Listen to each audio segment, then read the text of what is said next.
Hello बच्चों, क्या हाल चाल। सरफेस केमिस्ट्री खत्म, रिवीजन करना है। चलो, थ्योरेटिकल चैप्टर है, मैं बकता जाता हूं, तुम लोग लपेटते जाना।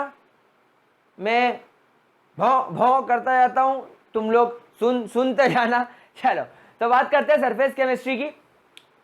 आराम से सुनते जाओ। और वैसे तो पूरा वीडियो आप लोगों ने 20 वीडियोस बनाए हैं, मैंने पूरे डिटेल में सब लिखा हुआ है उसके अंदर। हम लोग एक फटाफट से रिकैप ले रहे हैं, फटाफट से रिवीजन करेंगे। What is surface chemistry?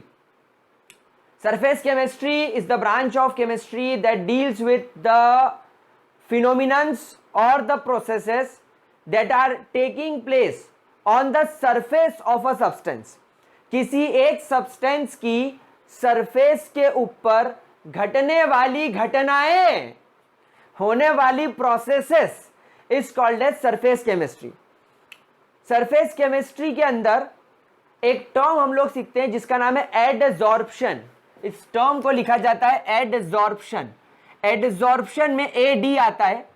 Adsorption का मतलब होता है, अगेन, ये एक ऐसी प्रोसेस होती है जिसके अंदर कोई एक सब्सटेंस किसी दूसरे सब्सटेंस की सरफेस के ऊपर जाकर स्टिक हो जाता है। फॉर एग्जाम्पल, चौक के ऊपर इंक। एडजॉर्प्शन के अंदर दो लोग काम करते हैं। पहले को बोला जाता है एडजॉर्बेट, पहले को बोला जाता है एडजॉर्बेट और दूसरे को बोला जाता है एडजॉर्बेंट। आप मेरी भाषा याद रखेंगे, हमारे इंदौर में बैठना नहीं बोला जाता, बोलते हैं बैठ जा।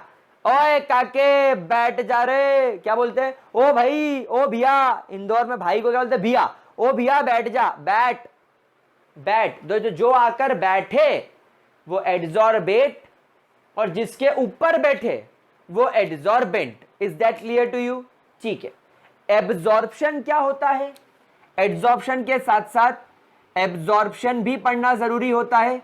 तो जिस तरीके से एडजॉर्प्शन एक सरफेस फिनोमिनन है, ये सिर्फ सरफेस पर होता है, एब्जॉर्प्शन एक बल्क फिनोमिनन होता है। मतलब कोई एक सब्सटेंस किसी दूसरे सब्सटेंस के बल्क तक, अंदर तक उतर जाता है। फॉर एग्जाम्पल, स्पॉन्ज के अंदर पानी। एडजॉर्प्शन और एब्जॉर्प्शन में एक और बहुत खास फर्क है। एडजॉर्प्शन हमेशा एक्सोथर्मिक होगा। एब्जॉर्प्शन के अंदर ईदर एक्सोथर्मिक एंडोथर्मिक बोल लो या नीदर एक्सोथर्मिक एंडोथर्मिक बोल लो, लेकिन एड्सॉर्प्शन हमेशा हमेशा एक्सोथर्मिक होता है। अगर अपन एड्सॉर्प्शन के मैकेनिज्म की बात करें तो मैं आपको एड्सॉर्प्शन का मैकेनिज्म ऑलरेडी बता चुका हूं। इसके अंदर क्या होता है, ध्यान रखिएगा कि जो पार्टिकल्स सरफेस पर होते हैं वो पार्टिकल्स को ग्रेविटेशनल फोर्स के साथ साथ जो सरफेस के पार्टिकल्स हैं उन्हें अंदर के, उन्हें नीचे के, उन्हें बल्क के पार्टिकल अंदर की ओर खींचने की कोशिश करते हैं। तो वो जो सरफेस का पार्टिकल है वो फील करेगा कि मुझे कोई नीचे खींच रहा है, तो उसको एक डाउनवर्ड फोर्स लगेगा। तो अब दुनिया में वही स्टेबल पार्टिकल होता है जिसे चारों तरफ से इक्वल एंड अपोजिट फोर्स लगे। जैसे बल्क में मौजूद पार्टिकल जो होते हैं, जो पार्टिकल्स बल्क में होते हैं, उन्हें सब डायरेक्शन से इक्वल एंड अपोजिट फोर्स लगता है, लेकिन जो पार्टिकल सरफेस पर प्रेजेंट है उसे सिर्फ एक डाउनवर्ड फोर्स लग रहा है। इसलिए सरफेस का पार्टिकल क्या करेगा, उसके ऊपर जो एटमॉस्फेयर में गैसेस हैं वो उन्हें खींचने की कोशिश करेगा और वो सरफेस के ऊपर यानी अपने ऊपर उन गैसेस को लाकर चिपका लेगा, अपने ऊपर एब्जॉर्ब कर लेगा। तो जैसे ही एटमॉस्फेयर में प्रेजेंट गैसेस उस सरफेस के पार्टिकल के ऊपर जाकर एब्जॉर्ब हो जाएगी, तो अब वो सरफेस का पार्टिकल नीचे से भी अट्रैक्शन फील करेगा, ऊपर से भी अट्रैक्शन फील करेगा और साइड से भी अट्रैक्शन फील करेगा, और अब वो क्या हो जाएगा, स्टेबलाइज हो जाएगा। तो ये होता है आपका मैकेनिज्म एड्सॉर्प्शन का। दूसरा हम लोगों ने पढ़ा था, एड्सॉर्प्शन के लिए आपका डेल्टा जी हमेशा नेगेटिव होना चाहिए, मतलब प्रोसेस हमेशा स्पॉन्टेनियस होना चाहिए, मतलब प्रोसेस हमेशा फॉरवर्ड डायरेक्शन में जानी चाहिए। और ये कब हो पाएगा, जब डेल्टा जी क्या हो, नेगेटिव हो। क्या ये बात समझ में आ गई? और डेल्टा जी नेगेटिव कब होगा, जब delta G is equal to delta H minus T delta S. आप गिब्स इक्वेशन लगाओगे और गिब्स इक्वेशन के हिसाब से टी डेल्टा एस ज्यादा बड़ा हो डेल्टा एच के मुकाबले, तो आपका डेल्टा जी नेगेटिव चलेगा। और इंथैल्पी इसकी हमेशा रिलीज होती है, इंथैल्पी हमेशा रिलीज होती है, इसलिए डेल्टा एच हमेशा नेगेटिव माना जाता है, क्योंकि प्रोसेस हमेशा कैसी होती है, एक्सोथर्मिक होती है। तो ये कुछ एड्सॉर्प्शन की बातें हो गई। फिर हमने पढ़ा था एड्सॉर्प्शन दो तरीके का होता है, based upon the adsorbate and adsorbent. तो एड्सॉर्बेट और एड्सॉर्बेंट के बीच में जो अट्रैक्शन होता है उसके बेसिस पर एड्सॉर्प्शन दो तरीके का हमने पढ़ा था, फिजिसॉर्प्शन एंड केमिसॉर्प्शन। फिजिसॉर्प्शन एंड केमिसॉर्प्शन दोनों में बहुत ड्रास्टिक फर्क था। बहुत ड्रास्टिक फर्क क्या था कि जो फिजिसॉर्प्शन था इसमें फिजिकल फोर्सेस काम करते थे, एड्सॉर्बेट और एड्सॉर्बेंट के बीच में वेंडर वॉल फोर्सेस काम करते थे। केमिसॉर्प्शन में एड्सॉर्बेट और एड्सॉर्बेंट के बीच में केमिकल बॉन्ड जैसे कि कोवेलेंट बॉन्ड, आयोनिक बॉन्ड ये काम करते थे। क्योंकि फिजिसॉर्प्शन वीक होता है, ये वीक फोर्स ऑफ एड्सॉर्प्शन है, ये स्ट्रॉन्ग फोर्स ऑफ एड्सॉर्प्शन है, ये रिवर्सिबल है, ये इरिवर्सिबल है, ये लो एक्सोथर्मिक है, इसमें लगभग 20 से 40 किलो जूल पर मोल की एनर्जी निकलती है। ये हाईली एक्सोथर्मिक है, इसके अंदर 80 से 240 किलो जूल्स पर मोल की एनर्जी निकलती है।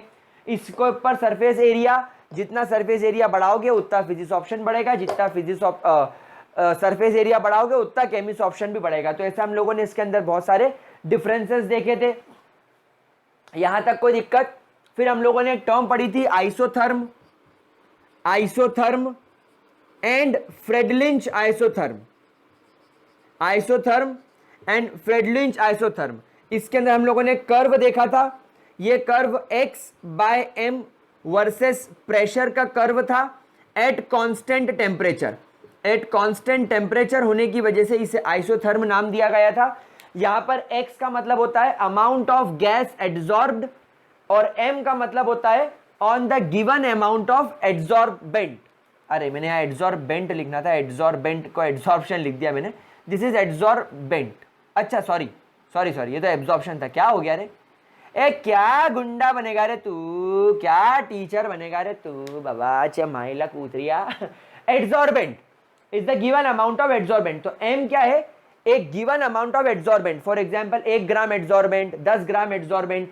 और x क्या है, एक गिवन अमाउंट ऑफ एड्सॉर्बेंट में कितनी गैस एड्सॉर्ब हुई, ये x/m हो गया। एंड p क्या है, प्रेशर। आप जैसे जैसे यहां पर आगे बढ़ते जाओगे प्रेशर बढ़ता जाएगा। हमने इसका कर्व देखा था, ये इस तरीके से बढ़ता है, ये इस तरीके से बढ़ता है।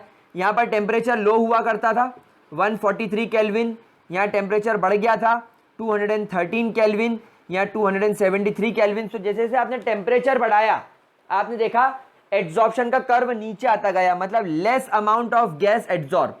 यहां पर आप बोल सकते हैं कि जैसे टेम्परेचर बढ़ाओगे अमाउंट ऑफ गैस एड्सॉर्ब कम हो जाएगी, फिर भले ही आप कितना भी प्रेशर बढ़ा लो। क्यों, क्योंकि टेम्परेचर बढ़ाने पर एड्सॉर्प्शन कम क्यों हो गया, क्योंकि एड्सॉर्प्शन एक एक्सोथर्मिक प्रोसेस है, यह हीट इवॉल्व करना चाहती है। आप इसे और हीट दे दोगे तो प्रोसेस गड़बड़ हो जाएगी, इक्विलिब्रियम बिगड़ जाएगा, प्रोसेस रिएक्टेंट की तरफ जाने लगेगी। इसलिए टेम्परेचर बढ़ाना गलत है, क्योंकि टेम्परेचर नहीं बढ़ा सकते, क्योंकि टेम्परेचर बढ़ाना is against the law of exothermic. Exothermic process जब भी होगी टेम्परेचर कम ही रखना चाहिए, जितना कम टेम्परेचर रखोगे उतना ज्यादा एड्सॉर्प्शन होगा। फ्रेडलिंच आइसोथर्म में एक इक्वेशन भी पढ़ी थी, x/m is equal to k p to the power 1/n, where k और n कांस्टेंट वैल्यू है जो एड्सॉर्बेट गैसेस और एड्सॉर्बेंट के नेचर के ऊपर डिपेंड करती है। p है आपका pressure, x amount of gas adsorb and m is the given mass of adsorbent. जब आप इसका लॉग ले लेंगे तो ये इक्वेशन बन जाएगी log x/m is equal to log k plus 1/n log p। तो जो k हो गया ये आपका इंटरसेप्ट माना जाता है यहां पर, और ये इस तरीके से यहां पर ग्राफ बढ़ेगा, this is log p, this is log x/m, और स्लोप इसका होगा पॉजिटिव स्लोप होगा, दैट इज 1/n। ठीक है ना, तो ये इस तरीके से इसकी स्लोप वगैरह की वैल्यू आ गई, हम लोगों ने ग्राफ पढ़ा था। तो ये फ्रेडलिंच आइसोथर्म पूरा आपको यही बताता है कि जैसे जैसे प्रेशर बढ़ाओगे अमाउंट ऑफ गैस का एड्सॉर्प्शन बढ़ता जाएगा बढ़ता जाएगा बढ़ता जाएगा। लेकिन यहां पर n की वैल्यू भी बहुत मैटर करती है, यहां पर n की वैल्यू का भी बहुत इंपॉर्टेंट मैटर होता है। अगर n की वैल्यू 0 है, n की वैल्यू 0 से 1 के बीच में है और n की वैल्यू 1 है, तो अगर n की वैल्यू 1 हो गई तो ये प्रेशर के डायरेक्टली प्रोपोर्शनल होगा, यानी इतना कर्व आपको दिखेगा बढ़ता हुआ। जब n से 1 के 0 हो जाएगी तो हल्का सा आपको यहाँ पर स्लोप दिखेगा, और जब 0 हो जाएगी तो कांस्टेंट हो जाएगा। मतलब जब आप n की वैल्यू 0 रखेंगे तो कर्व आपको ऐसा बढ़ता हुआ दिखेगा, जब आप n की वैल्यू 0 से 1 कर देंगे तो आपको हल्का सा स्लोप मिलेगा, और जब n की वैल्यू 0 हो जाएगी तो ग्राफ कांस्टेंट हो जाएगा। ये 3 पार्ट में आपको ये x/m वर्सेस प्रेशर का ग्राफ दिखता है। क्या ये बात समझ में आ गई मेरे प्यारे बच्चों को? ये चीज भी आई थिंक वहां पर क्लियर हो गई होगी। समझ गए बात को? कोई दिक्कत तो नहीं? तो यहां पर जब लो प्रेशर रहेगा, यहां पर इस कर्व को ऐसे समझा था, जब यहां पर लो प्रेशर रहेगा तो n की वैल्यू 1 के बराबर रहेगी। जब n की वैल्यू यहां पर देखो 1 के बराबर रखोगे तो यहां पर क्या हो जाएगा, x/m is equal to k multiply by p। समझ गए बात को? मतलब यहां पर प्रेशर पर x/m डिपेंड करेगा, इसलिए लीनियरली बढ़ेगा। जब यहां पर n की वैल्यू 0 से 0.1 हो जाएगी तो यहां पर मॉडरेट प्रेशर पर n की वैल्यू 0 से 1 के बीच में रहेगी तो आपको हल्का सा स्लांट सा कर्व मिलेगा। और जब n की वैल्यू 0 हो जाएगी, मतलब हाई प्रेशर, n की वैल्यू 0 कब होगी, जब हाई प्रेशर होगा, तो ये वैल्यू 0 हो गई तो p पूरा 0 खत्म, 1 हो गया p। तो सिर्फ किस पर डिपेंड करेगा, k यानी कांस्टेंट। तो यहां पर ये हो जाएगा कांस्टेंट। तो फ्रेड-लुईस आइसोथर्म ऐसा वर्क करता है। उसके बाद हम लोगों ने कॉन्सेंट्रेशन के ऊपर देखा था।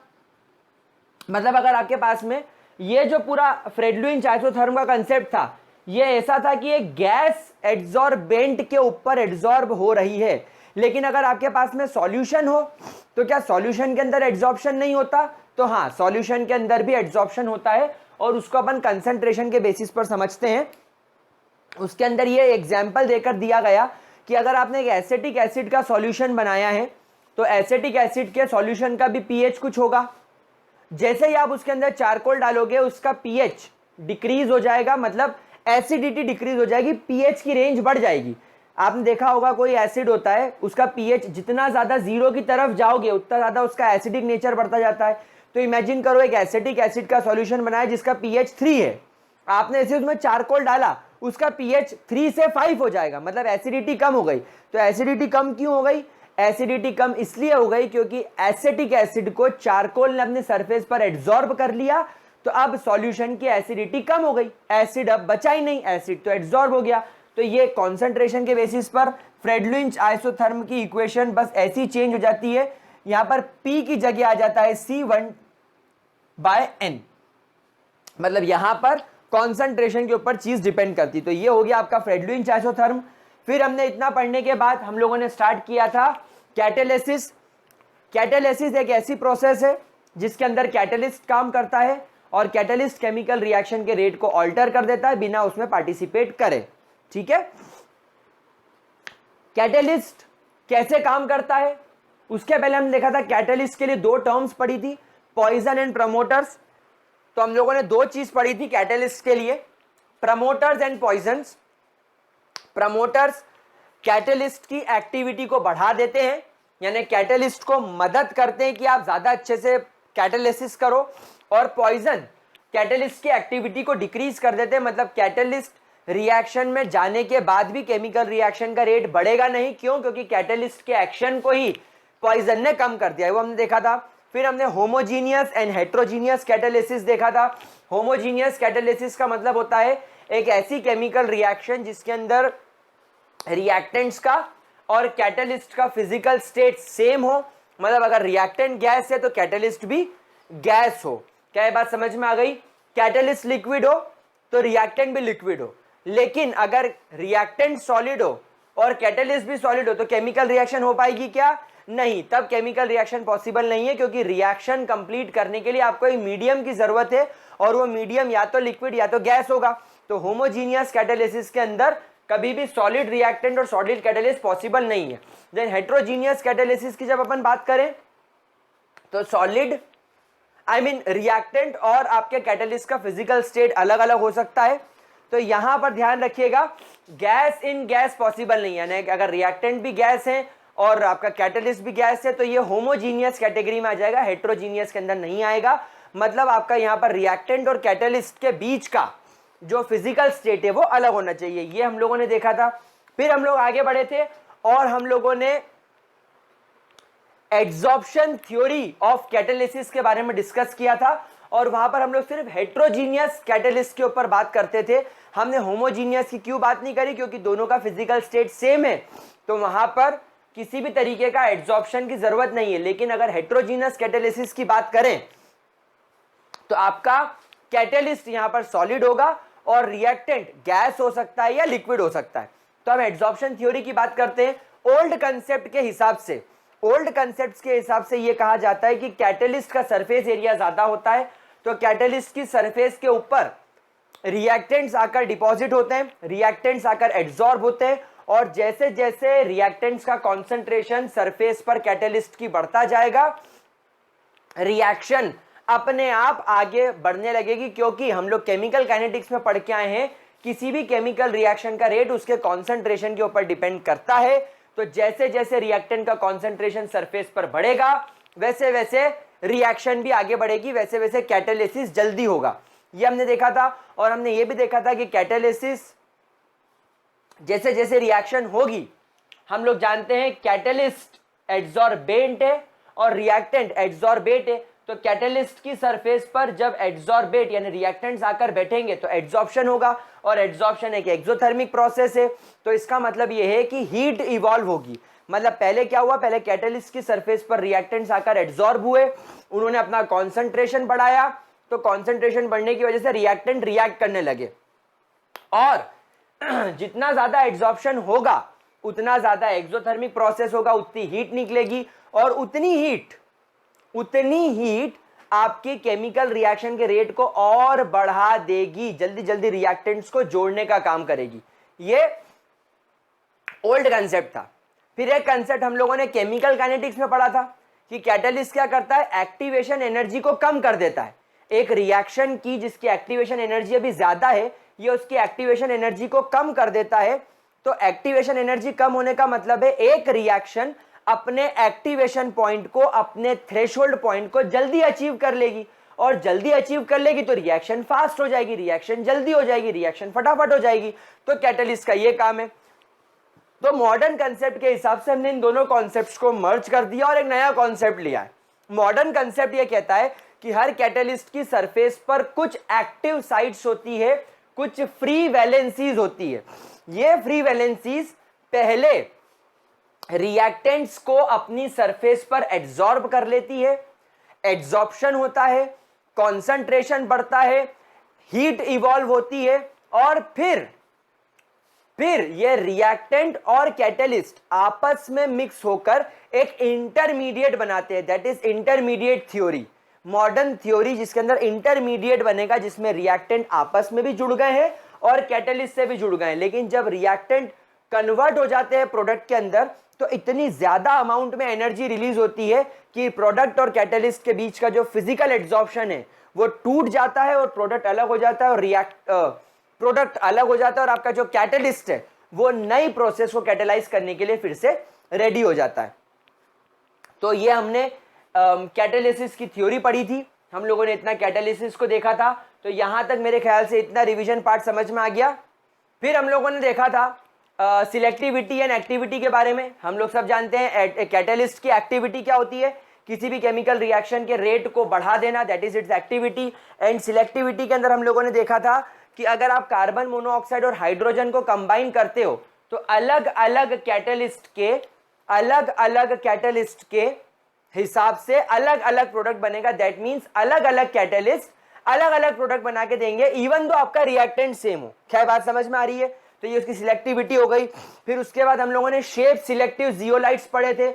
ये कुछ मच्छरदानी की तरह या मधुमक्खी के छत्ते की तरह जियोलाइट्स होते हैं कैटलिस्ट। इनके अंदर छोटे छोटे छेद होते हैं, वही रिएक्टेंट कैटलिस्ट के ऊपर जाकर एड्सॉर्ब होकर प्रोसेस कर सकते हैं, प्रोडक्ट बना सकते हैं जो इनके शेप के अकॉर्डिंग हो, मतलब जो इन बारीक बारीक छेदों के अंदर घुस सके वही कर पाएंगे रिएक्शन। अगर कोई बड़ा रिएक्टेंट का मॉलिक्यूल है तो वो इनके शेप के अंदर बैठ ही नहीं पाएगा, क्योंकि in shape selective zeolites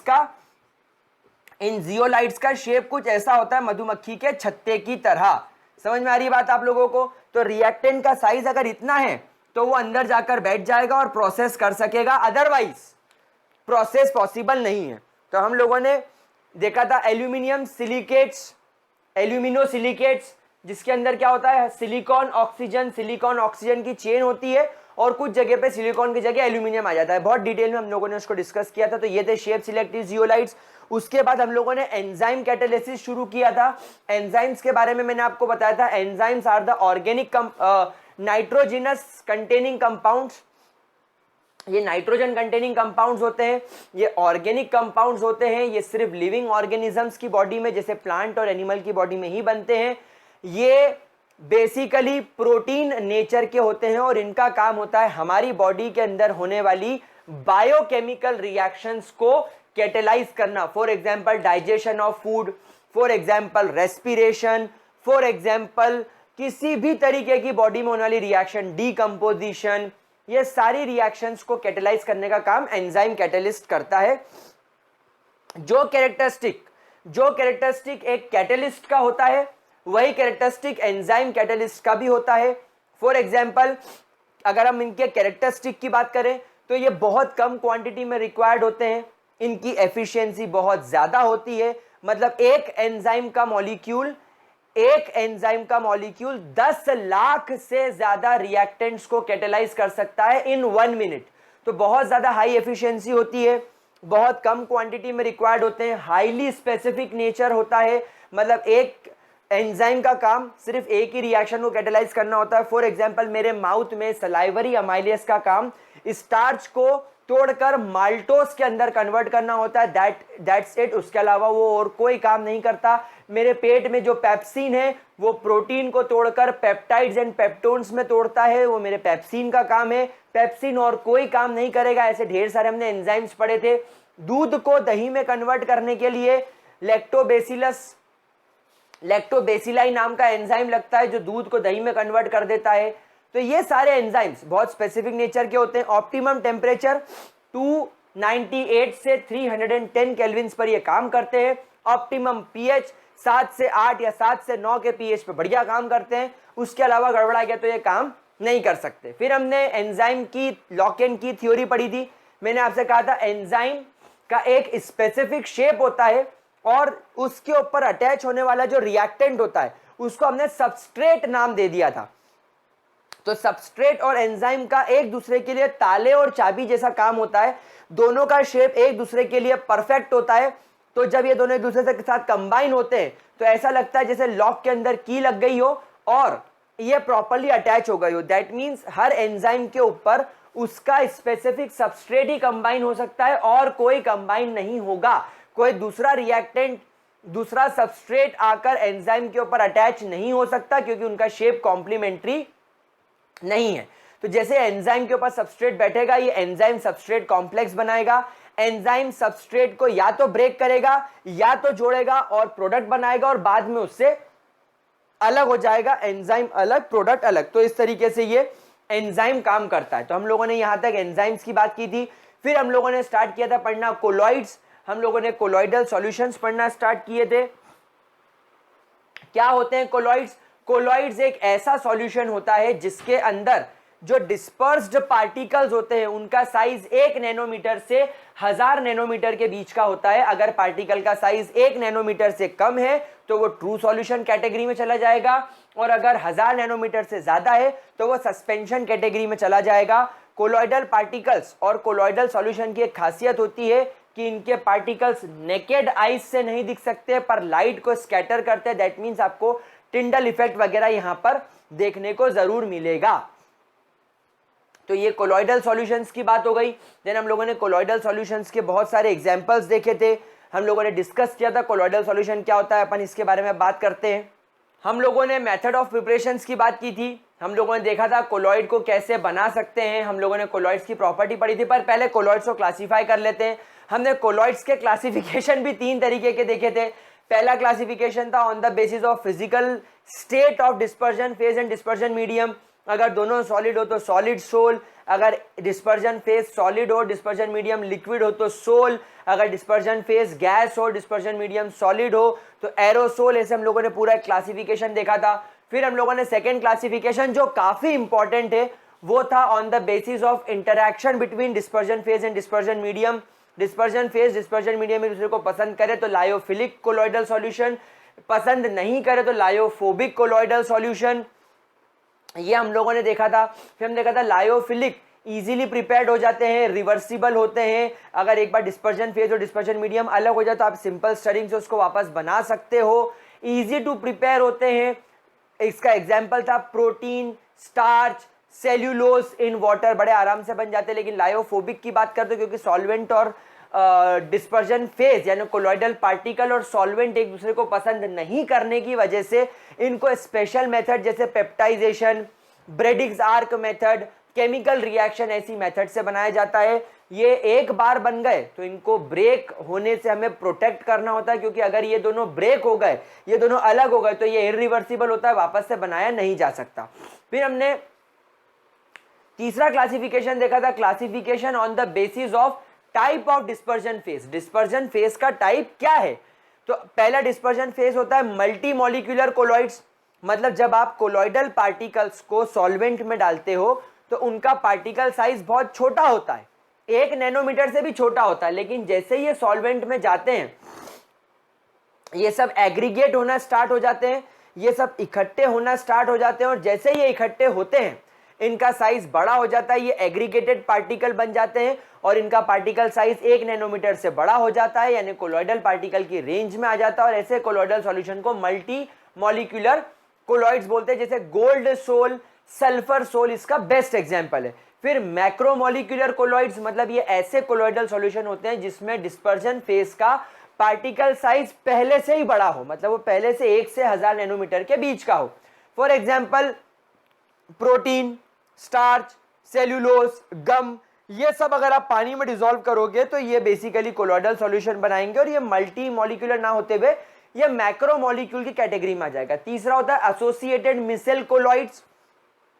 now associated micelle colloid का मतलब क्या होता है इसको समझते हैं।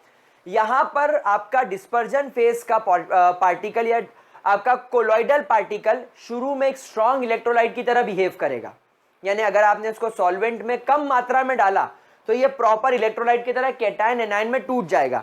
लेकिन आपने जैसे ही एक क्रिटिकल मिसेल कंसंट्रेशन नाम की चीज होती है, यानी जैसे ही आपने एक लोअर, मतलब क्रिटिकल मिसेल कंसंट्रेशन का मतलब होता है वो मिनिमम कंसंट्रेशन जिसके बाद ये कोलॉइडल सॉल्यूशन बन जाता है।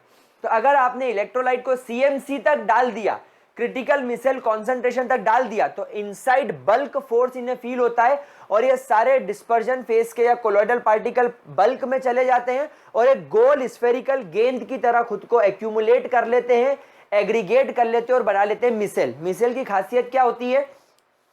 अगर आपका सॉल्वेंट पानी है, अगर आपका सॉल्वेंट पानी है तो आपके ये इलेक्ट्रोलाइट का जो हेड वाला पार्ट है वो वाटर लविंग होगा और टेल वाला पार्ट वाटर हेटिंग होगा। तो वाटर हेटिंग पार्ट सब अंदर जमा हो जाएगा और चारों तरफ से वाटर लविंग पार्ट उसको घेर लेगा और एक गेंद जैसा स्ट्रक्चर बन जाएगा, छोटी सी गेंद, 1 से 1000 नैनोमीटर के बीच का इसका साइज होगा और ये बन जाएगा मिसेल। और ये मिसेल कोलॉइडल पार्टिकल की तरह सॉल्वेंट के अंदर डिस्पर्स रहेंगे और बना लेंगे associated micelle colloid. Cleansing action of soap भी हम लोगों ने ऐसे ही देखा था, क्लेंजिंग एक्शन ऑफ सोप भी हम लोगों ने ऐसे ही देखा था। सोप का क्लेंजिंग एक्शन जैसा मैंने आपसे प्रॉमिस किया था मैं आपको लिखवाऊंगा, तो let's write the cleansing action of soap. फटाफट से मैं आपको लिखवा देता हूं। मेरे ख्याल से आपको इतना सबको पता ही होगा क्लेंजिंग एक्शन ऑफ सोप क्या होता है, तो हम लोग फटाफट से इसको नोट कर लेते हैं। जिन बच्चों को लिखना हो वो लिख सकते हैं।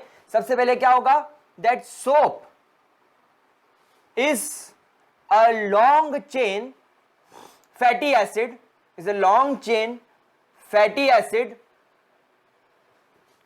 like sodium stearate, like sodium stearate, है ना, सोड लिख दिया मैंने सोप की जगह। वाह वाह भैया। सोप का स्ट्रक्चर कुछ ऐसा होता है। सोडियम स्टीयरेट का केमिकल फॉर्मूला होता है C17H35COONA, यानी ये वाला जो पार्ट है ये यहां पर आ जाएगा C double bond O negative Na positive. ठीक है, ये वाला पार्ट वाटर लविंग होता है, this part is water loving, ठीक है, and this part is water hating, water hating. अब जो वाटर हेटिंग होगा वो ऑयल लविंग होगा। ठीक है, तो नेक्स्ट पॉइंट लिखेंगे the stains the stains, sweat, food stains यानी खाने के दाग, क्योंकि दाग अच्छे होते हैं, एक्सेट्रा, ये सब तेल ऑयली नेचर के होते हैं, they are oily in nature, they are oily in nature. इनका नेचर कैसा होता है प्यारे बच्चों? इनका नेचर ऑयली होता है। तो अब क्या होगा? Now when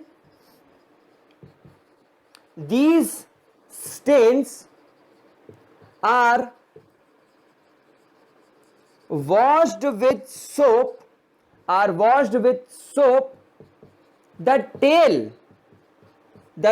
tail of soap gets mixed with, mixed की जगह मुझे बोलना चाहिए attach, so gets attached with oil, ये ऑयल के साथ अटैच हो जाएगा, and head of soap remains in water, पानी के अंदर रह जाएगा। Now when these clothes are washed with excess of water, the water applies an outward force, एक बाहर की तरफ फोर्स लगेगा, an outward force which drags मतलब खींचना, which drags the oil stain, यानी जो ऑयल स्टेन लगा है कपड़े के ऊपर उसको बाहर खींचेगा, oil stain from the cloth as it is attached to, यानी वो जो ऑयल है वो ऑयल किससे अटैच्ड है? Is attached to soap molecule and in the form of micelle, and in the form of, किसके फॉर्म में प्यारे बच्चों? Micelle, and in the form of micelle stains gets removed, stains बाहर निकल जाएगा। अपन इसको डायग्राम बना के देख लेते हैं। ये आपके कपड़े की सरफेस है, ये इस पर ऑयल का दाग है, ये स्वेट मान लो। जैसे आपकी सोप आएगा, सोप का तेल वाला पार्ट जो पानी को पसंद नहीं करता वो ऑयल के अंदर मिक्स हो जाएगा, और यहां पर चारों तरफ पानी है, यहां पर अपना डायग्राम उल्टा हो गया, यहां पर काला पानी हो गया। इनफैक्ट कोई बात नहीं, जब आप पानी से इसको रगड़ के धोगे तो पानी अपने हेड को खींचेगा। आप पानी से रगड़ रहे हो, तो हेड पानी के साथ खिंचाव महसूस करेगा, और जब ये खिंचाव महसूस करेगा तो ये जो ऑयल का स्टेन है ये इस तरीके से बाहर आ जाएगा, और आपको कैसा दिखेगा? ये आपको इस तरीके से दिखेगा। अब देखो ऑयल कपड़े को छोड़ चुका है, एंड अल्टीमेटली ये ऑयल इस तरीके से बाहर आ जाएगा इन द फॉर्म ऑफ ड्रॉपलेट, और इसके चारों तरफ आपके सोप के पार्टिकल होंगे जिसे आप बोलेंगे मिसेल, और कपड़ा जो होगा वो आप देखोगे बिल्कुल उसकी सरफेस जो हो गई है वो क्या हो गई है? क्लीन हो गई। तो इस तरीके से सोप अपना क्लेंजिंग एक्शन परफॉर्म करता है। तो आई होप इतना क्लियर हो गया होगा आप लोगों को, ठीक है, पक्की बात। फिर हम लोगों ने इसके आगे देखा था प्रिपरेशन ऑफ कोलॉइड्स के अंदर। अच्छा एक काम करो, इसको पहले ले लो, स्क्रीनशॉट ले लो, इसका स्क्रीनशॉट ले लो फटाफट से। फिर हमने देखा था कि आप कोलॉइड को कैसे बना सकते हो। तो हमने 3 मेथड पढ़ी थी। केमिकल मेथड जिसमें केमिकल रिएक्शंस थी, दूसरा हम लोगों ने ब्रेडिक्स आर्क मेथड देखी थी जिसमें 2 इलेक्ट्रोड्स डिस्पर्शन मीडियम के अंदर डाल रखे थे। इलेक्ट्रोड्स के मुंह पर आपने मेटल रखा हुआ था जिसको आपको सॉल्यूशन बनाना है, जिसका आपका कोलॉइडल सॉल्यूशन बनाना है। वो मेटल को हमने इलेक्ट्रोड्स के मुंह पर रखा, हाई वोल्टेज में करंट पास करा जिससे मेटल सीधा वेपोराइज हो गया और आसपास आइस बात की वजह से तुरंत कंडेंस हो गया।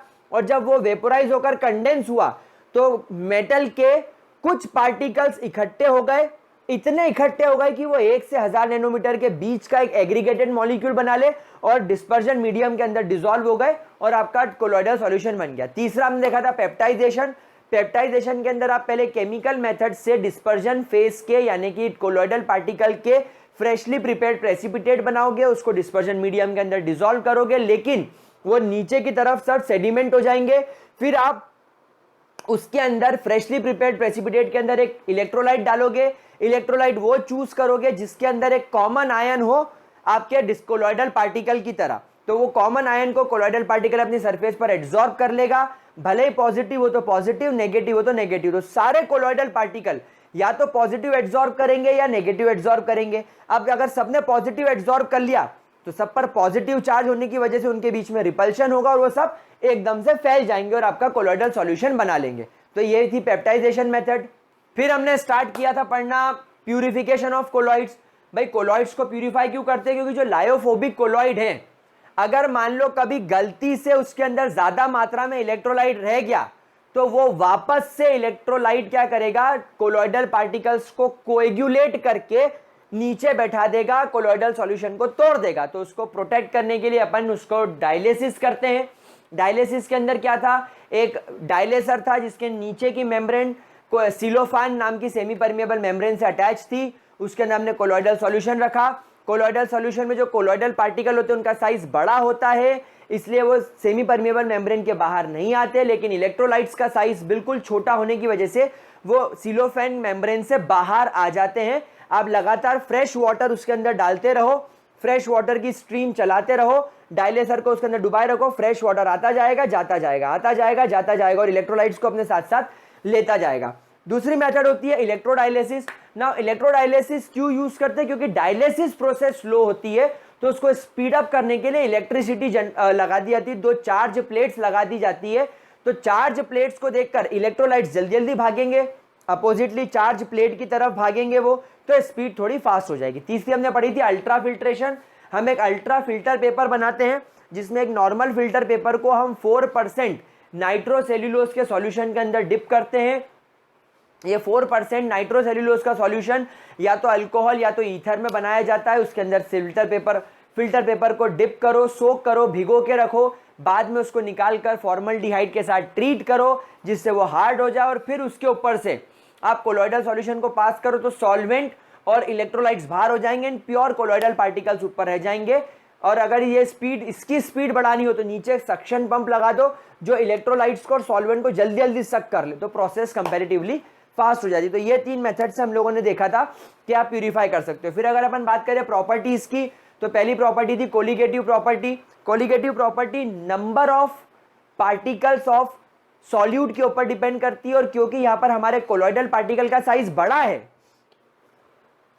इसका नंबर कम हो जाएगा। भाई साइज बढ़ेगा तो उसकी क्वांटिटी कम हो जाएगी, तो अगर कोलॉइडल पार्टिकल की क्वांटिटी कम हो गई तो कोलिगेटिव प्रॉपर्टी की वैल्यू भी कम हो जाएगी, तो उसको पढ़ने का कोई मतलब नहीं है। फिर हमने पढ़ा था टिंडल इफेक्ट। टिंडल इफेक्ट के अंदर हम लोगों ने देखा था कि जो एक लाइट अगर किसी आप कोलॉइडल सॉल्यूशन से पास करोगे तो वो कोलॉइडल पार्टिकल को हिट करके स्कैटर होती है, और स्कैटरिंग के बाद वो जो पाथ ऑफ लाइट है, यानी लाइट जिस पाथ पर चल रही हो पूरा विजिबल हो जाएगा, that is called as Tyndall effect. फिर हमने पढ़ा था ब्राउनियन मूवमेंट। ब्राउनियन मूवमेंट क्यों होता है ये हमने पेप्टाइजेशन से समझा। पेप्टाइजेशन में जब आप एक इलेक्ट्रोलाइट डालते हो तो कोलॉइडल पार्टिकल या तो पॉजिटिव चार्ज एब्जॉर्ब करेगा या नेगेटिव।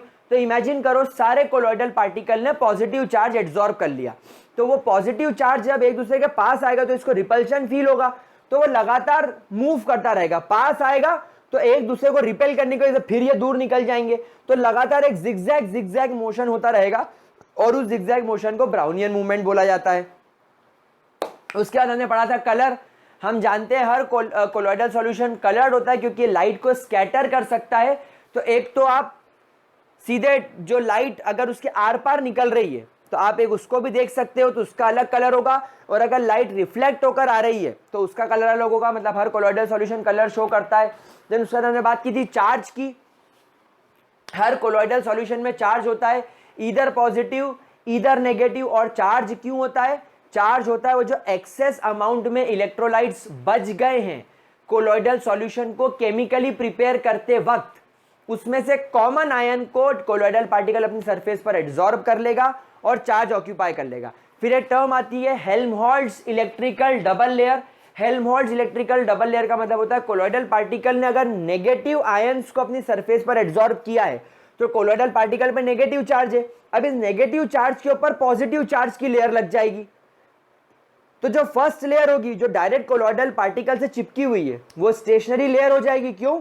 क्योंकि वो स्टेशनरी है, वो कड़क है, वो डायरेक्टली जुड़ी हुई है। और जो दूसरी लेयर इसके ऊपर लगेगी अपोजिट चार्ज की, वो टेम्परेरीली अटैच्ड होगी क्योंकि वो कमजोर है। तो जो सेकेंड लेयर टेम्परेरीली अटैच्ड है उसको बोलते हैं मोबाइल, और फर्स्ट लेयर जो डायरेक्टली अटैच्ड है उसको बोलते हैं स्टेशनरी, क्योंकि वो मूव नहीं करती। इन दोनों लेयर को बोलते हैं हेल्महोल्ट्ज इलेक्ट्रिकल डबल लेयर। फिर एक टर्म आती है जीटा पोटेंशियल। जीटा पोटेंशियल का मतलब होता है प्यारे बच्चों, फर्स्ट लेयर और सेकेंड लेयर अपोजिटली चार्ज है, दोनों का अपना कुछ पोटेंशियल होगा, तो दोनों के बीच का जो पोटेंशियल डिफरेंस है वो होता है आपका जीटा पोटेंशियल। फिर अपन आगे बढ़े थे इलेक्ट्रो ऑस्मोसिस एंड इलेक्ट्रोफोरोसिस की तरफ। इलेक्ट्रोफोरोसिस क्यों करते हैं, आप पता कर सकोगे कोलोइडल सॉल्यूशन पे कितना चार्ज है वो पता करने के लिए। एक यू शेप्ड ट्यूब होती है, दो इलेक्ट्रोड्स होते हैं, एक पॉजिटिव एक नेगेटिव। आप जैसे करंट पास करते हो तो कोलोइडल सॉल्यूशन इस यू ट्यूब के अंदर जो भरा हुआ है, यू शेप्ड ट्यूब के अंदर जो भरा हुआ है, उसमें अगर कोलोइडल पार्टिकल पॉजिटिव चार्ज है तो वो नेगेटिव इलेक्ट्रोड की तरफ भागेगा, नेगेटिव चार्ज है तो पॉजिटिव इलेक्ट्रोड की तरफ भागेगा, और आपको समझ में आ जाएगा कि इस पर चार्ज कितना है। फिर एक टर्म आती है इलेक्ट्रो ऑस्मोसिस।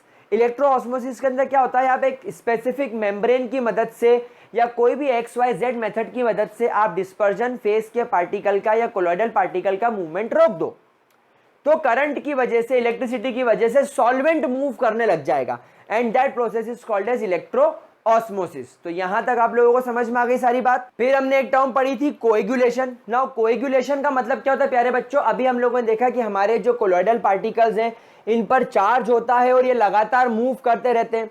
तो अगर हम किसी प्रोसेस से इनके ऊपर के चार्ज को हटा दें, प्रोसेस कौन कौन सी, आप इलेक्ट्रोफोरोसिस कर दो, आप बॉइलिंग कर दो, आप अपोजिटली चार्ज कोलोइडल सॉल्यूशन को मिक्स कर दो, तो अगर इनका चार्ज हट जाए या न्यूट्रलाइज हो जाए तो ये सारे पार्टिकल्स वापस से प्रेसिपिटेट होंगे और जमीन पर बैठ जाएंगे और कोलोइडल सॉल्यूशन टूट जाएगा, and that process is called as coagulation.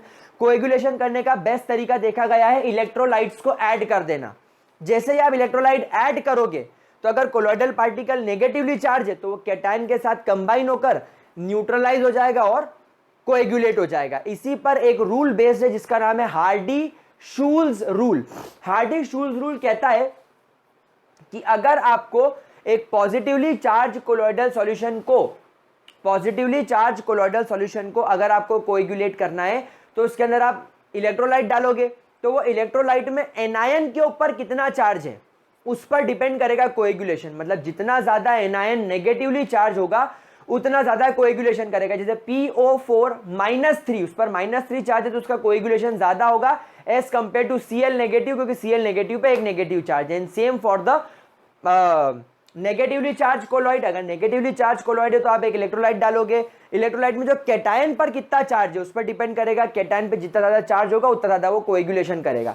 एक एनसीईआरटी में क्वेश्चन है कि हार्डी-शूल्स रूल में आप क्या अमेंडमेंट कर सकते हो, हार्डी-शूल्स रूल्स के में आप क्या अमेंडमेंट कर सकते हो। देखो बेटा, हार्डी-शूल्स रूल में सिर्फ एक ही बात है, हार्डी ने क्या बोला कि एनायन पे या कैटायन पे जितना चार्ज होगा उतना ज्यादा वो कोएगुलेशन करेगा। तो आप एक काम सीधा क्यों नहीं करो, आप दोनों अपोजिटली चार्ज सॉल्यूशन को मिला दो। हार्डी-शूल्स रूल में हम क्या अमेंडमेंट करेंगे, that according to Hardy Schulze rule we should add oppositely charge sol in a colloidal solution in order to coagulate it. अगर ऐसा बोलोगे तो ज्यादा बेहतर है कि आपका अगर कोलॉइडल सॉल्यूशन नेगेटिवली चार्ज है तो आप उसमें पॉजिटिवली चार्ज सोल डाल दो, पॉजिटिवली चार्ज कोलॉइडल सॉल्यूशन डाल दो, दोनों अपोजिटली चार्ज कोलॉइडल सॉल्यूशन जब मिक्स होंगे तो कोएगुलेट हो जाएंगे। ये ज्यादा बेटर है, वजह ये बोलने की कि उसके अंदर आप आयन डालो। आयन तो हम डाल ही नहीं सकते। हार्डी-शूल्स रूल का स्टेटमेंट क्या है, higher the charge on the ion more will be the coagulation. ये हार्डी-शूल्स रूल है। लेकिन आयन आया कहां से, इलेक्ट्रोलाइट से आया या सोल से आया। अभी तो मैंने आपको इलेक्ट्रोलाइट बोल दिया, तो अब आपके मन में सवाल आएगा कि सर अगर इलेक्ट्रोलाइट का negative charge anion colloidal solution के साथ कंबाइन होगा तो पॉजिटिव चार्ज तो फिर भी घूमता रहेगा। तो अब वो जो प्रेसिपिटेट है वो पॉजिटिव चार्ज जो खुद से एब्जॉर्ब कर सकते हैं, तो इलेक्ट्रोलाइट बोलना सही नहीं है। तो हमको क्या बोलना चाहिए कायदे से, सोल, यानी एक अपोजिटली चार्ज सोल को आपके कोलॉइडल सॉल्यूशन के अंदर मिला दो। एक कोलॉइडल सॉल्यूशन पॉजिटिव चार्ज है, एक कोलॉइडल नेगेटिव चार्ज है, तो दोनों कोलॉइडल सॉल्यूशन जो अपोजिट चार्ज है उनको मिक्स कर दो, कोएगुलेशन हो जाएगा। ये होना चाहिए हार्डी-शूल्स रूल का करेक्ट फॉर्म। ठीक है, चलिए आगे बढ़ते हैं। फिर हमने पढ़ा था प्रोटेक्टिव कोलॉइड्स। बेटा, प्रोटेक्टिव कोलॉइड्स का मतलब ये होता है कि जो लायोफिलिक टाइप के कोलॉइडल सॉल्यूशंस होते हैं ये रिवर्सिबल होते हैं, ये सॉल्वेंट लविंग होते हैं, तो आप लायोफोबिक कोलोइडल सॉल्यूशन के अंदर थोड़ा सा लायोफिलिक कोलोइडल सॉल्यूशन मिला दो। तो लायोफिलिक कोलोइडल सॉल्यूशन क्या करेगा, लायोफोबिक कोलॉइड्स के आसपास एक लेयर बना लेगा, एक शीट बना लेगा, और फिर मीडियम के अंदर खुद को डिस्पर्स करेगा। तो लायोफिलिक तो मीडियम को पसंद करता है, तो वो इजीली डिस्पर्स हो जाएगा और अब वो कोएगुलेट होने से बच जाएगा। क्या यहां तक की बात समझ में आई? फिर एक टर्म आती है गोल्ड नंबर। गोल्ड नंबर का मतलब होता है अगर आपके पास में 10 ml गोल्ड सोल है जो लायोफोबिक है, अगर इसके अंदर 1 ml NaCl डाल दिया जाए, 1 ml NaCl सॉल्यूशन डाल दिया जाए जो 10% NaCl सॉल्यूशन है, अगर आप 1 ml डाल दोगे तो 2 घंटे के अंदर अंदर पूरा गोल्ड सोल कोएगुलेट हो जाएगा, खत्म हो जाएगा, डिस्ट्रॉय हो जाएगा। तो इसको रोकने के लिए आप कितने मिलीमोल्स, आप इसको रोकने के लिए कितने मिलीमोल्स प्रोटेक्टिव कोलॉइड्स के ऐड करते हो, that number of millimoles will be gold number. एक वैल्यू होती है कोएगुलेशन वैल्यू। कोएगुलेशन वैल्यू का मतलब होता है एक लायोफोबिक कोलॉइडल सॉल्यूशन को 2 घंटे में पूरी तरीके से कोएगुलेट करने के लिए कितनी क्वांटिटी में, कितने मिलीग्राम्स, कितने मिलीमोल्स इलेक्ट्रोलाइट की जरूरत है, that is called as coagulating value. फिर हमने पढ़े थे emulsions, liquid dispersion phase in liquid dispersion medium is called as emulsion. Emulsion 2 तरीके के थे, oil in water, water in oil. Oil in water में oil dispersion phase, water dispersion medium, and दूसरे वाले में oil dispersion medium and water dispersion phase. आप जानते हैं दोनों एक दूसरे को पसंद नहीं करते, तो इनको स्टेबल करने के लिए हम डालते हैं इमल्सिफाइंग एजेंट। इमल्सिफाइंग एजेंट का काम क्या होता है, डिस्पर्शन मीडियम अगर ऑयल हो तो उसका अलग होगा, वाटर हो तो उसका अलग होगा इमल्सिफाइंग एजेंट। इनके आसपास एक प्रोटेक्टिव लेयर बना लेते हैं, एक शीट बना लेते हैं, और फिर उसको वाटर से जोड़ लेते हैं, फिर उसको आपके ऑयल से जोड़ लेते हैं। मतलब डिस्पर्शन फेस को डिस्पर्शन मीडियम से कनेक्ट करने का काम इमल्सिफाइंग एजेंट्स करते हैं। फिर हमने कुछ एग्जांपल्स देखे थे कोलॉइड अराउंड अस की स्काई ब्लू क्यों होता है, वो हमने अभी लेटेस्ट वीडियो में करा था, तो वो आप वहां से कर लीजिएगा। तो यहां पर मैंने एक ओवरऑल रिकैप, एक फास्ट रिवीजन करवा दिया है मेरे इंपॉर्टेंट टॉपिक्स, और एक हल्का हल्का उसका एक्सप्लेनेशन आपको दे दिया है। वीडियो आपको पूरे 20 देखने पड़ेंगे, ऐसा मत समझना कि ये एक वीडियो से पूरा सरफेस केमिस्ट्री सीख जाओगे। वीडियो तो पूरे 20 देखने पड़ेंगे तभी मजा आएगा। तो चलो गाइस, आज की क्लास रिवीजन यहीं खत्म करते हैं। सोप लिखवाना था, मैंने लिखवा दिया। अब हम शुरू करेंगे हमारा चैप्टर नंबर 6 मेटलर्जी। तो आज की क्लास यहीं खत्म करते हैं, तब तक के लिए bye bye, have a great day. And अगर पूरी सरफेस केमिस्ट्री पसंद आई हो तो ग्रेविटी को सब्सक्राइब करना, वीडियोस को लाइक करना, एंड दोस्तों के साथ प्लीज इसको शेयर करना। So bye bye, have a great day.